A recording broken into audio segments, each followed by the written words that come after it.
안녕하세요. 커피앤톡입니다. 오늘도 와주셔서 감사드리고요. 바로 사연 읽어보겠습니다.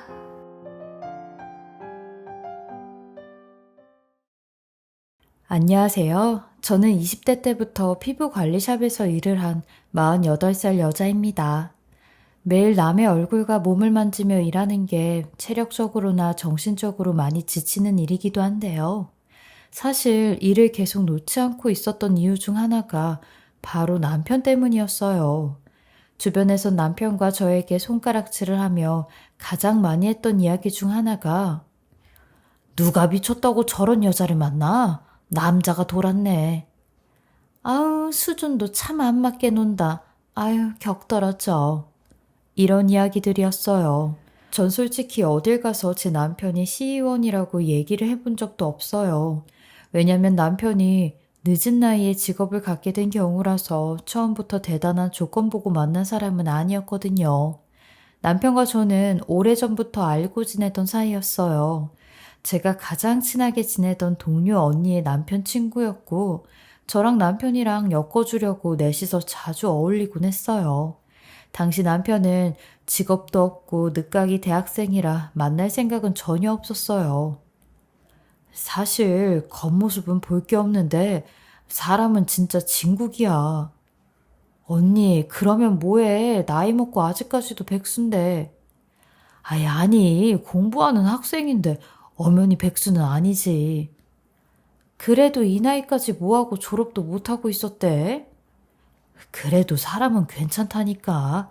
딱 한 번만 같이 놀자. 그렇게 동료 언니의 성화에 못 이겨 일을 끝내놓고 넷이서 만나게 되었는데 저는 남편의 얼굴을 보곤 정말 깜짝 놀랐어요. 언니의 옆구리를 쿡쿡 찌르며 같이 화장실 좀 가자고 하여 남편 이야기를 막 늘어놓았어요. 언니, 아니 저 사람이 정말 33살이라고? 응, 나도 솔직히 사진만 보고 한 10살 오빠인 줄 알았어. 문제는 머리도 곧 벗겨질 것 같은데 너무 늙어 보이잖아. 그렇긴 한데, 저 자영아, 실은 내가 부탁을 좀 받았었어. 응? 무슨 부탁? 아니, 저 남자가 어쩌다 남편 핸드폰에 나랑 찍은 네 사진을 봤는데 너무 마음에 든다고 제발 한 번만 만나게 해달라고 애원애원을 했다는 거야. 그래서 나도 하는 수 없이 이 자리까지 너를 데리고 오긴 했는데 우리 남편 체면 생각해서라도 오늘 잘 넘어가 주면 안 될까? 부탁할게. 저보다 체구도 작고 곧 탈모가 올 것 같은 직업 없는 33살 남자를 만나려니 착잡하더라고요. 그래도 동료 남편 처지를 생각해서 눈 한번 질끈 감고 술자리를 같이 했어요. 제가 동료 언니와 다시 돌아왔을 땐 남편은 제 앞에서 손까지 떨며 엄청 긴장을 했는데 그 모습을 보니 이상한 모성애 같은 게 또 생기더라고요. 화, 화장실 잘 다녀오셨어요? 제 인사가 늦었네요. 네, 안녕하세요. 저는 윤자영입니다. 아이고, 제가 의자를 좀 꺼내드렸어야 했는데. 아니에요. 땀 좀 닦으세요. 네네. 저는 박한수입니다.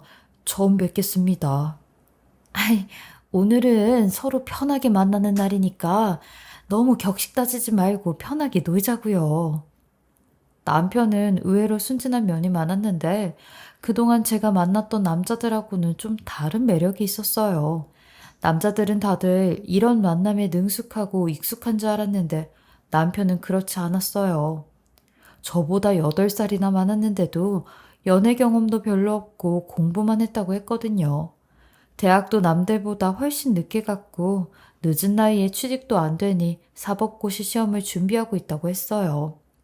20여 년 전만 해도 사법고시가 있었기에 남편은 그거 아니면 절대로 안 된다고 하더라고요. 그러면서 본인은 남들보다 많이 늦지만 늦은 만큼 결과가 좋다며 대학도 늦게 들어갔지만 결국엔 우리나라 최고 대학인 S대에 들어갔다고 했어요. 동료 언니의 성화에 몇 번이나 더 만남을 가졌고 넷이서도 자주 만났는데 남편을 보면 동료 언니의 말대로 보면 볼수록 진국이긴 했어요. 저랑 대화도 잘 통하고 본인이 학교에서 배운 것도 제게 많이 알려주곤 했는데 나이 차이가 많이 나서 그런가 배울 점이 참 많은 사람이었죠. 이 사람과 꼭 결혼을 해야겠다는 생각이 있었던 건 아니었지만 남편을 보면 남자들이 정말 마음에 드는 여자를 두었을 때 하는 태도를 저한테 많이 보여주긴 했어요. 진심 어린 남편의 행동들이 잘 느껴지더라고요. 한동안 저는 남편과 그냥 아는 오빠 동생 사이로만 지내고 사귀지는 않았는데 남편은 그래도 꼬박꼬박 저에게 자신의 일과를 보고하곤 했어요. 오늘은 새벽 6시에 일어나서 공부하려고요. 그걸 하루도 빠짐없이 보냈는데 솔직히 전 그때까지만 해도 어떤 것도 제가 원하는 조건에 맞는 게 없었기에 그냥 보고도 무시를 했는데 한 번은 그런 남편에게 아니, 한수 씨는 왜 자꾸 저한테 일정 보내요? 아, 그게 남은 시간은 다 자영 씨한테 쓸 수 있어서요. 네? 남은 시간을요? 네, 저는 공부랑 자영 씨만 보면 될 것 같아서요. 그 말을 듣는데 피식 웃음이 터지더라고요. 서툰 사람이 마음을 표현하는 게 이런 거구나. 전 그동안 일과를 보낸 의도가 무슨 의미인지를 몰랐거든요. 괜히 무슨 말이나 더 해볼까 하는 수작이라고 생각했는데 그의 진심 어린 표현에 저도 마음이 기울었어요. 공부해야 될 거 많은 것 같은데 언제 만날 수 있어요? 네? 네? 아, 저 시간 돼요. 다 돼요. 저는 퇴근 시간이 항상 똑같아요. 아, 그럼 제가 자영 씨 퇴근할 때 맞춰서 기다리고 있을게요. 혹시 자영 씨 하얀색 좋아해요? 아님 파란색 좋아해요? 네? 갑자기요? 저 파란색 좋아해요. 저는 속으로 꽃이라도 사올 생각인가 싶었는데 퇴근하고 나가보니 남편은 자기 옷 색깔을 저에게 물어본 거였더라고요. 티셔츠부터 바지까지 온통 파랗게 입고 나온 남편이었어요. 어딜 다니려니 사람들 시선이 신경 쓰일 정도로 부끄러운 느낌이 들었는데 아니 무슨 사람이 이렇게까지 고지식하나 싶더라고요. 그래도 진솔한 면은 있었기에 밖에서 딴짓은 안 하겠구나 싶었죠. 저는 사실 한수 씨한테 부담이 있어요. 한수 씨는 공부하는 분이고 저는 일하는 사람인데 서로 직업이 다른 것도 부담인데 까놓고 말해 데이트 비용 같은 것도 무시 못 하잖아요. 아, 이해해요. 아, 근데 혹시 자영 씨 주식 같은 건 안 하시나요? 네? 그건 왜? 저는 그런 쪽은 잘 몰라요. 그럼 제 미래에 투자해 보시면 어떨까요? 제가 무모한 일에 계속하고 있는 건 아니에요. 저 어떻게든 법조인이 될 거예요. 저 스스로도 제가 얼마나 커질지 장담하고요. 저는 자영 씨한테 이거 몇 배로 다 갚을 수 있어요. 이렇게 오래 공부를 해야 하는데 왜 하필 법조인이에요? 사회에 도움이 되는 일을 하고 싶어서요. 그냥 적당한 기업 들어가서 일해볼까 생각도 했는데 그건 기업 배만 불러주는 일이잖아요. 누군가를 돕기가 어려우니까. 그렇게 저는 한 번 만나보자며 남편과 사귀게 되었고 사귀면서부터 수험생 부모가 된 마냥 남편의 사시공부 뒷바라지를 하게 되었어요. 어느새 우리 둘 사이에서 데이트 비용을 내는 건 전부 다 제 몫이 되었고 가끔 밥 사 먹을 돈이 없다고 할 때마다 돈도 주고 그랬어요. 남편도 어쩌다 한 번씩 과외가 잡히면 돈을 벌 때도 있었지만 그 과외비로 용돈을 버는 남편보단 제가 훨씬 더 능력은 좋았어요. 제 직업이 무조건 몸으로 고생하면 바로바로 돈을 벌 수 있기에 저는 손목과 손가락이 팅팅 부어올라도 일을 쉬지 않고 했죠. 오빠, 과외하지 마. 차라리 그 시간에 법전을 하나라도 더 봐. 나도 그 정도는 투자할 수 있어. 미안해서 그렇지. 어떻게 염치도 없이 그래. 누가 나 좋으라고 하는 소리야? 그 시간에 더 집중해서 공부를 하라고. 그게 오빠한테도 좋을 것 같아. 그럼 자영아, 염치 불구하고 조금만 네 힘 좀 빌릴게. 나 이번엔 정말 열심히 해서 시험 결과도 좋을 거야. 그래, 열심히 해. 그리고 나중에 다 갚아. 잊지 말고. 내 꿈이 너를 법조인 남편 곁에 우아한 사모님 만드는 게 내 꿈이야. 그렇게 해줄 거고. 곧 그렇게 되면 그땐 너 지금 일하는 거 그만 다녀. 이 손 좀 봐. 제발 그래줘라. 언제 그런 날이 올까 몰라. 그렇게 떽떽거리며 말을 해도 저는 남편에 대한 강한 믿음이 있었고 제 성격 자체도 저와 약속을 하나 하면 미련하다 싶을 만큼 변함없이 지키는 성격이라 남편과 끝까지 간 것 같았어요. 일단 남편은 성실했기에 분명 자기가 한 일은 해낼 거라고 생각을 했죠. 주변에선 물론 저에게 하나같이 등신이라는 말을 돌려 했어요. 특히나 제가 일을 하는 곳에선 동료 언니들이 다들 남자에 대한 건 빠꿈이었는데 하나같이 다들 얘, 너 여자가 그렇게 다 해주면 남자 버릇 든다니까? 그래, 언니들 말 좀 들어라. 네가 어려서 모르나 본데 네가 네 남자친구 그 잘난 법조인 사짜 직업 만들어 놓으면 다른 여자랑 바람나서 도망간다니까? 에이, 언니들, 저 그만 좀 놀려먹으세요. 임신해서 일 그만둔 혜정 언니가 소개시켜준 사람인데, 언니들도 혜정 언니 어떤 사람인 줄 잘 알잖아요. 그런 언니가 이상한 남자 소개시켜줄게요. 그리고 제 남친도 요즘 남자들하고는 달라요. 언니들은 말해줘도 몰라요. 그런 말을 들을 때마다 속상했지만 또 남편 얼굴을 보면 다시 힘이 생겨 버티고 또 버티게 되었어요. 그리고 만난 지 4년쯤 되었을 때 남편은 드디어 사실 2차까지 붙게 되었고 2차 결과를 알려주면서 제게 본인 부모님을 좀 만나보지 않겠냐고 묻더군요. 이유를 물으니 생각지도 않게 결혼을 하자고 하는 겁니다. 이 어렵다는 2차까지 붙은 마당에 3차 시험, 면접은 그냥 붙을 수 있어. 나는 하루라도 빨리 너랑 결혼하고 싶다. 남편은 3차가 붙기도 전에 저한테 이렇게 멋없이 프로포즈를 하였죠. 근데 이런 멋없는 프로포즈라도 저는 너무 고맙기만 했어요. 왜냐면 동료 언니들의 말처럼 남편이 사시에 붙으면 저를 그냥 떠나갈 것만 같은 불안감이 아주 없는 건 아니었거든요. 그렇게 저는 남편과 결혼 준비를 하게 되었는데 남편은 결혼 준비를 하면서 5개월 동안 3차 시험 준비도 같이 하였어요. 결혼은 했는데 신혼여행도 못 가고 저는 남편의 뒷바라지를 하였죠. 하지만 이제 이 뒷바라지도 조금 있으면 끝이 보이는구나 싶어 남편을 챙기는 내내 기쁘기만 했어요. 얼마 뒤면 내 남편도 드디어 법조인이 되는구나. 윤자영 인생에도 꽃이 피는구나 했죠. 하지만 남편의 3차 시험 결과는 그야말로 청천벽력 같은 결과였습니다. 남편이 시험에 떨어지게 된 거였어요. 아무리 남편 이름을 찾아봐도 합격자 명단에선 찾아볼 수가 없었고 남편은 그대로 주저앉아 말 그대로 엉엉 울부짖었어요. 저도 그런 남편을 붙잡고 하늘이 무너지는 듯 이제 우리 어쩌냐고 했죠. 근 7년, 8년 동안 준비한 인생의 시험이 거의 다 와서 떨어졌다니 눈앞이 캄캄하기만 했어요. 게다가 결혼까지 한마당에 말이죠. 여태 이 사람에게 드렸던 내 시간과 돈과 공은 뭘로 다 보상을 해야 되나 싶어 제 자신이 너무나도 한심스러웠어요. 결국 남편은 어쩔 수 없이 사실을 접었고 법무사 시험 준비를 하여 2년 만에 법무사가 되었어요. 하지만 법무사가 되어도 부딪히는 난관이 있었는데 그때 당시 금전적인 형편이 저나 남편 집안도 아예 없었기에 법무사 사무실 하나 차리기도 어려웠어요.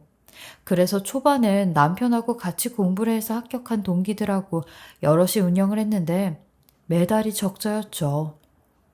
계속 적자라서 어떡해. 뭐 결혼 전에는 법조인 남편 마누라 만들어준다더니 나는 계속 일해야 되잖아. 조기에는 사무실에 돈 들어갈 때가 많아서 그래. 고객들도 유치하려면 영업도 해야 되고 좀 더 기다려줘. 동기들도 다들 월급 못 가져가. 되려 돈 내놓고 고객 유치하자고 하는 사람도 있는데. 그럼 나중에 나눠 가지다가 문제되는 건 없지? 나도 일 좀 배우고 내 고객들 데리고 내 거 해야지. 무슨 돈으로? 돈도 없으면서 무슨 자기 사무실을 내? 일단 당신 모아둔 거하고 대출 조금 받아야지. 그래야 돈을 확실히 빨리 벌지. 뭐라고? 당신 웃긴다. 이제 내 돈은 아예 당신 거네? 아니, 그런 뜻이 아니고. 그렇잖아. 맨날 호강시켜준다고 할 땐 언제고 정말 끝이 없어. 무슨 밑 빠진 독에 물 붓는 것 같다니까. 조금만 더 기다려줘. 미안해. 나 그때 되면 정말 당신 쉬게 해줄 거야. 1년 안에 꼭 해결할게. 다행인지 남편은 정말 1년 조금 넘어서 동네에 법무사 사무실을 오픈하게 되었어요. 남편 사무실 오픈과 함께 이제 저도 조금은 편해지나 싶었죠. 하지만 이상했던 게 생활비를 주는 남편은 항상 똑같은 금액으로 일정하게 생활비를 주곤 했어요. 잘 되는 데도 있을 테고 어려운 데도 있을 텐데 무슨 은행에 대출금을 갚는 것처럼 꼬박꼬박 10원 한 장 다르게 준 적 없이 똑같이 돈을 주었죠. 한때는 잘 되기만 하면 세상을 다 사줄 것처럼 호언장담하더니 막상 자기 손으로 몇십 년 만에 돈을 벌게 되니 저 모르게 자기 집안 식구들 먼저 챙기느라 정신이 없었죠. 처음엔 저도 너그럽게 생각해 주었어요. 워낙 늦은 나이에 생활이 안정이 돼 그동안 갚아야 할 사람들이 많으려니 하고 이해를 했죠. 그렇게 저는 명색에 변호사, 검사, 판사와는 다르게 법조계 마누라가 되었는데도 그 노릇은 해보지도 못하고 계속 시간이 흘렀고 남편이 주는 쥐꼬리만한 생활비로 일을 멈출 수도 없었죠. 근데 더 환장할 노릇이 생기게 되었어요. 남편이 정당에 가입을 하면서 갑자기 정치 일을 하겠다고 선언을 한 겁니다. 왜 변호사들이나 검사들 보면 나중에는 정계 진출을 하는 게 마지막 종착지잖아요. 남편도 그걸 보곤 본인이 법조인이 되지 못했으니 정치라도 하겠다며 자기 대학 동기들보다 더 빨리 정치계 쪽으로 발을 담근다고 하였어요. 이 정도로 사리분별을 못하는 사람인 줄은 정말 몰랐고 본인이 사법고시를 실패했다는 열등감에 사람이 이렇게까지 될 줄은 몰랐어요. 그리고 운이 좋았던 걸까요? 몇 년 후 남편은 시의원 단일 후보로 나오게 되면서 시의원까지 하게 되었어요.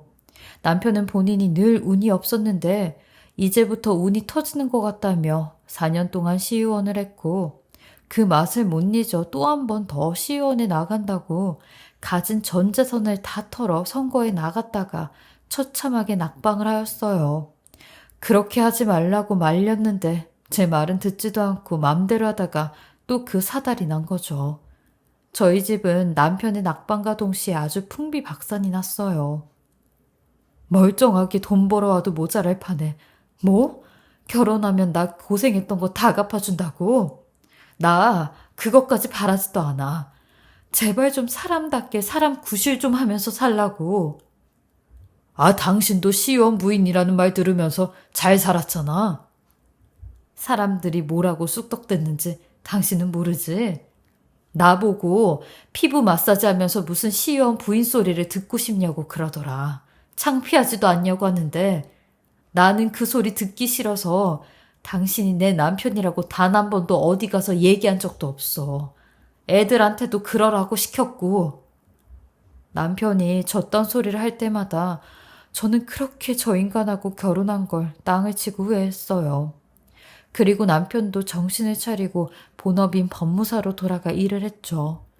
근데 어느 날 샵에 어떤 여자 손님 두 분이 오셨는데 저도 옆에서 다른 손님 피부 마사지를 하고 있던 터라 그 손님들이 하는 대화를 듣게 되었어요. 네 남편 그거 뭐 법적인 문제 잘 해결했어? 말도 마. 아직도 못했어. 남편 말로는 변호사랑 뭐 하기엔 그렇게 큰 문제는 아니라고 하는데 죽을 맛이야. 그러면 그 지하철역 앞에 빵집 있는 건물 있잖아. 그 위에 법무사 사무실 한번 가보라고 해봐. 그 손님이 말한 곳은 다름 아닌 저희 남편 사무실을 말하는 것 같았어요. 그래? 뭐 언니가 잘 아는 데야? 아니, 나 아는 사람이 거기서 격리로 일하는데 그 법무사가 잘한대. 친절하기도 하고. 근데 있잖니, 네가 한번 가서 자세히 좀 보고 와봐라. 응? 뭘 자세히 보고 와? 아니, 그 나 아는 격리 여자가 거기 법무사랑 약간 그렇고 그런 사이라고 소문이 좀 났거든? 그래서 네가 한번 보고 와봐. 둘이 뭔가 분위기가 어떤지. 그 말에 저도 모르게 남편 이야기에 껴들게 되었죠. 저기요, 손님. 그 이야기 어디서 들은 거예요? 네? 아니, 왜요? 아, 저도 그 법무사 좀 아는 사람 같아서요. 글쎄, 그 둘이 아무도 없는 사무실에서 입을 맞추다가 손님한테 딱 걸렸대요. 동네 좁으니 다 소문났죠. 그 말을 듣자마자 이제 하다 남편 놈이 바람까지 피는구나. 진짜 가지가지 하는구나 싶어 그 자리를 박차고 나가고 싶은 걸 얼마나 참았는지 몰라요. 그리고 찜찜한 게 남편의 이상한 행동들이 하나둘씩 생각이 났어요. 요 근래 사무실 문을 닫고 정리할 일이 남았다면서 야근을 하다 오거나 저녁을 안 먹었다고 하면서 막상 밥을 차려주면 배가 불러 먹지 못하는 걸 감으로 느끼고 있었거든요. 왜 여자의 촉이라는 게 있잖아요. 저는 폭발할 것 같은 마음을 간신히 누르고 집에 가자마자 남편에게 그 격리에 대해 물었어요. 그러니 남편은 무미건조하게 말하며 별 내색을 안 하더라고요. 당연히 그럴 줄 알았죠. 아무래도 내 눈으로 그걸 잡아야 직성이 풀릴 것 같아 다음날 일 나가기 전에 남편 사무실을 들렀어요. 그 격리와 남편의 분위기를 엿보기로 했죠. 통 관심이 없이 그냥 아줌마 격리라고 생각했는데 그런 이야기를 듣게 된 이상 아무리 소문이라고 해도 확인해 볼 필요가 있었죠. 아니나 다를까 사무실 안에선 그 격리가 마치 여왕처럼 굴더군요. 어린 여직원과 남자 사무장에게 하대하듯 지시하는 투로 말을 하는데 군말 없이 그 지시에 따르는 것도 직원들은 암묵적인 규칙처럼 되어 있는 듯 했죠. 그리고 곧이어 제가 사무실에 온 걸 발견한 경리는 절 보더니 무언가 챙겨 저에게 슬쩍 오더라고요. 어머, 사모님 오셨어요? 오늘 오실 줄 알았어요. 이거 받으세요. 이게 뭐예요? 아니, 이거 돈 아니에요? 이거 뭔 돈이에요? 모르셨어요? 법무사님께서 필요하신 것 같다고 사모님 오시면 챙겨주라고 하시던데요? 아니, 무슨 돈을 여기서 주라고 했대요? 그건 모르겠어요. 제가 격리를 보니까 저한테 챙겨서 드리라고 하시더라고요. 그리고 법무사님은 지금 일 때문에 법원 가셔서 자리에 없으세요. 사모님 오셨다고 전해드릴게요. 그렇게 그 격리는 제 주머니에 몇백만 원을 찔러주면서 돈을 받았으니 빨리 돌아가라는 식으로 대하더군요. 남편은 대체 왜 이걸 이 여자에게 맡겼는지 이해가 안 되어 연락을 해봤지만 전화는 꺼져 있었어요. 저도 피부샵으로 출근을 해야 했기에 결국 저녁에 남편이 돌아오면 이 일을 확실히 이야기해야겠다 생각을 했는데 그날 저녁 남편이 시댁 식구들하고 그 여자 격리까지 데리고 우르르 집에 들이닥치는 겁니다. 어머, 다들 어쩐 일이세요? 왜 같이 오시는 거예요? 이 도둑년이 어디 뻔뻔하게 두 눈을 뜨고 인사를 해? 아니, 어머님, 왜 이러세요? 형수, 뭘 왜 그래요? 형수 우리 형 앞길 막으려고 작정했어요? 저기, 이리 와서 다 얘기해봐요. 형수가 그쪽한테 뭐라고 했는지. 그러자 갑자기 그 격리가 난처한 얼굴로 아니, 사모님이 자꾸 돈을 달라고 하셔서 제가 돈 관리하는 걸 알고 저한테 돈을 달라고 하셨어요. 그래서 하는 수 없이. 아니, 이 여자가 지금 뭐라는 거야? 아니, 아까 당신이 나한테 돈 쥐어줬잖아. 법무사님이 주라고 했다고. 인연이 끝까지 오리발을 내미네. 이럴 줄 알았다. 우리 의원님 앞길 막으려고 작정을 한 거야. 어머님, 자초지종을 말씀하셔야죠. 무슨 말이에요?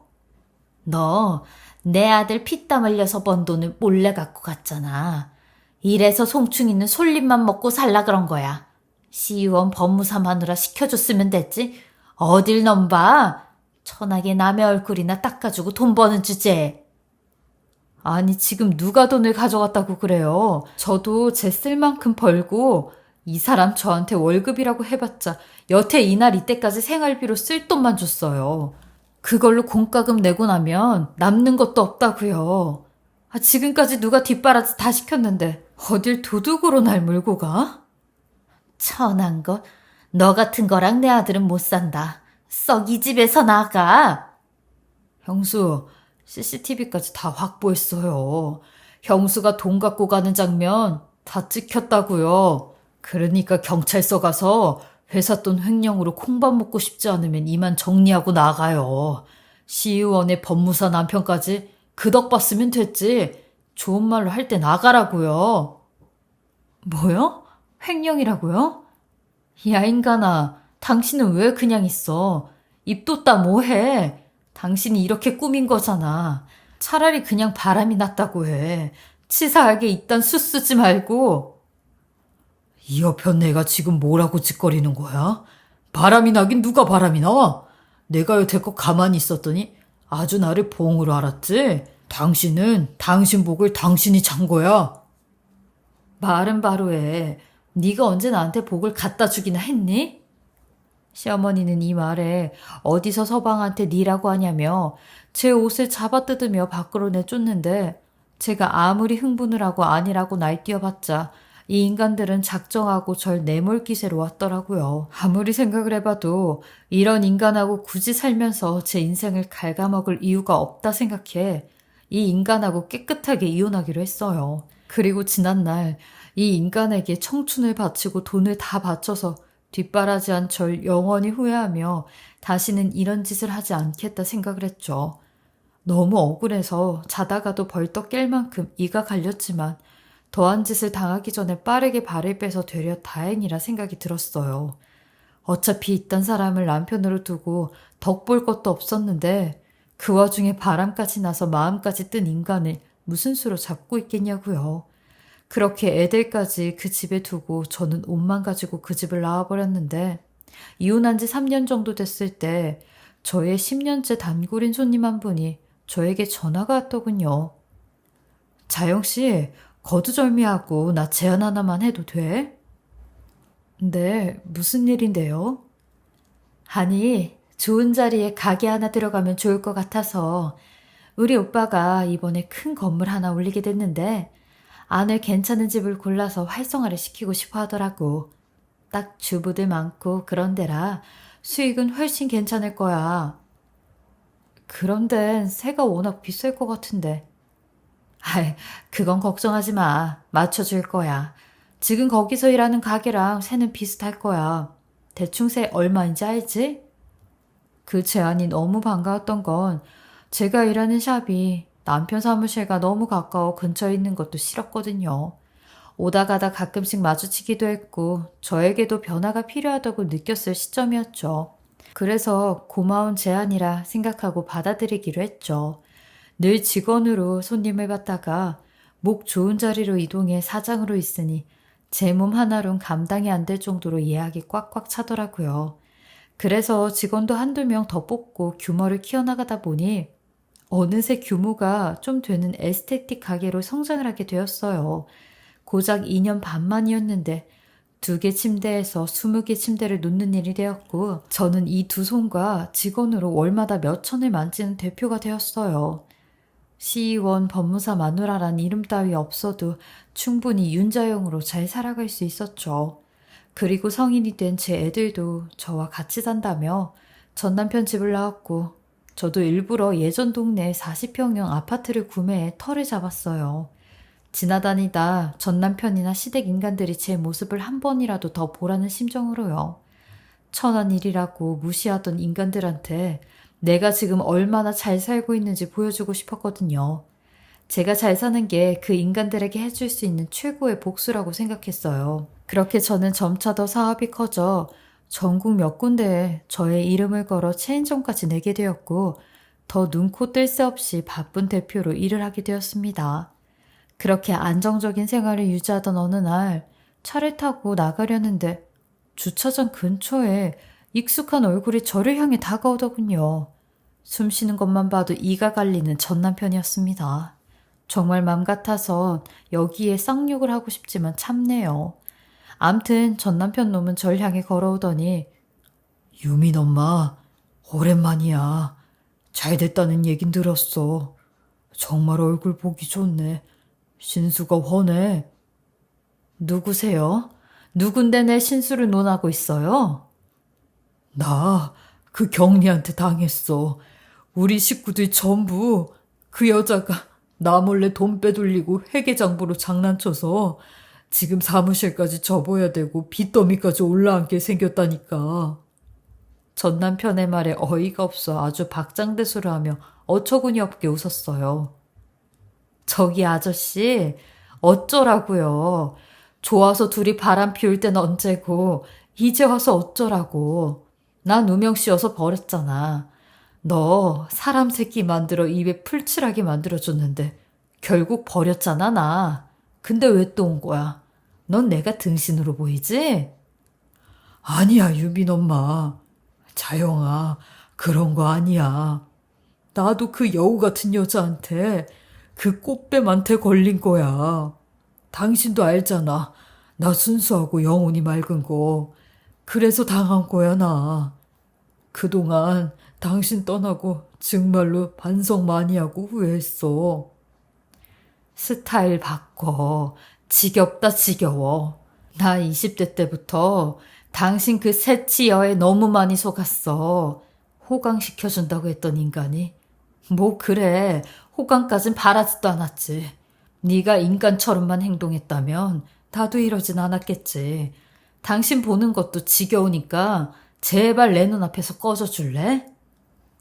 예정을 생각해서 정말 한 번만 이렇게 무릎 꿇고 빌게. 돈 빌려주면 갚겠다는 각서도 다 쓰고 갈게. 이번엔 다 갚을게. 그러니까 한 번만 살려줘라. 응? 제 다리를 붙잡는 전 남편의 몸을 매몰차게 차고 전 떠났어요. 절 뒤따라오며 한 번만 살려달라고 하는 그 인간을 본 척도 안 했죠. 저런 인간은 망해도 아주 쌌어요. 그지 같은 시댁에선 매번 아들 며느리 돈만 갖다 쓰기 바빴지. 이럴 때 대비해 저축해 놓은 인간이 하나도 없으니 아주 속이 다 시원했고 천벌받는 것 같았죠. 그날 이후 전 남편은 어떻게든 저밖엔 없다고 생각을 했는지 매일 아침 집 앞에서 무릎을 꿇고 절 기다리는데 어느 날은 저보고 이혼은 했지만 한때는 부부였지 않냐며 살아온 세월을 생각해서라도 한 번만 도와달라고 하는 겁니다. 전 그 말을 듣자마자 소름이 끼쳐 집에 있는 소금을 그 인간에게 죄다 뿌리며 경찰에 신고를 해 스토커가 있다고 잡아가라고 했어요. 한때는 S대 나온 법무사에 시의원까지 했던 인간이 제 앞에서 모든 게 무너져 경찰에 끌려가는 걸 보니 속이 다 시원하더라고요. 결국 전 남편은 사무실을 완전히 닫고 밀린 월세랑 빚에 허우적된다고 들었어요. 그리고는 얼굴까지 다 팔린 마당에 동네에서 돌아다닐 수도 없었고 그냥 집안에 틀어박혀 백수로 지내고 있다고 했어요. 시댁 식구들도 그 인간 하나 믿고 살았는데 똑같이 손가락 빨고 살고 있다고 했죠.